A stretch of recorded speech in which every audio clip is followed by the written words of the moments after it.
അഖില കേരള വിശ്വകർമ്മ മഹാസഭ വൈക്കം താലൂക്ക് യൂണിയന്റെ നേതൃത്വത്തിൽ വിശ്വകർമ്മ ദിനാഘോഷം സംഘടിപ്പിച്ചു. സമ്മേളനം കെ ഫ്രാൻസിസ് ജോർജ് MP ഉദ്ഘാടനം ചെയ്തു.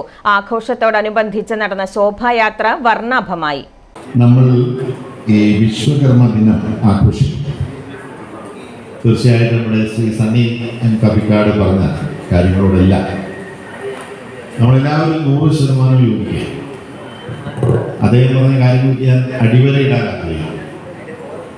നമ്മൾ ഒരു ആത്മവിശ്വാസത്തോടു കൂടി ഇന്നത്തെ ഈ കാലഘട്ടത്തിൽ, പണ്ട് പല ദുരാചാരങ്ങളും ഉണ്ടായിരുന്നു, അതിനെതിരെയെല്ലാം പോരാടി നമ്മുടെ പൂർവികർ, നമുക്കറിയാമല്ലോ, ശ്രീനാരായണ ഗുരുദേവനും അതുപോലെ മഹാത്മാ അയ്യങ്കാളിയും ഉൾപ്പെടെ ഉള്ള നവോത്ഥാന നായകർ വളരെ പേരുണ്ട്. ഞാൻ 2 പേരുകൾ എടുത്തു പറഞ്ഞത് മാത്രമേ ഉള്ളൂ. അവരുടെ ആ പോരാട്ടം, അതിലേക്ക് ഒരു ചരിത്ര ഭൂമിയാണ് ഈ വൈക്കം എന്ന് നമുക്ക് എല്ലാവർക്കും. വൈക്കം സത്യാഗ്രഹ മെമ്മോറിയൽ ഹാളിൽ വെച്ച് നടന്ന പൊതുസമ്മേളനത്തിൽ യൂണിയൻ പ്രസിഡന്റ് PG ശിവദാസൻ അധ്യക്ഷത വഹിച്ചു. വിദ്യാഭ്യാസ അവാർഡ് വിതരണം, കലാകായിക പ്രതിഭകളെ ആദരിക്കൽ എന്നിവ നടന്നു.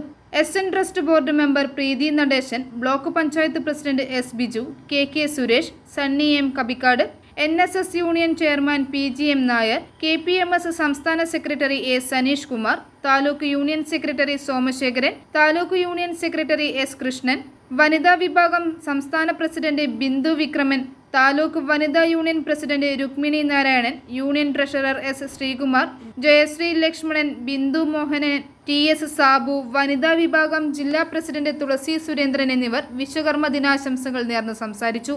വിശ്വകർമ്മ ദിനാഘോഷത്തിനോടനുബന്ധിച്ച് ശോഭയാത്രയും നടന്നു. i4E news, Vaikom.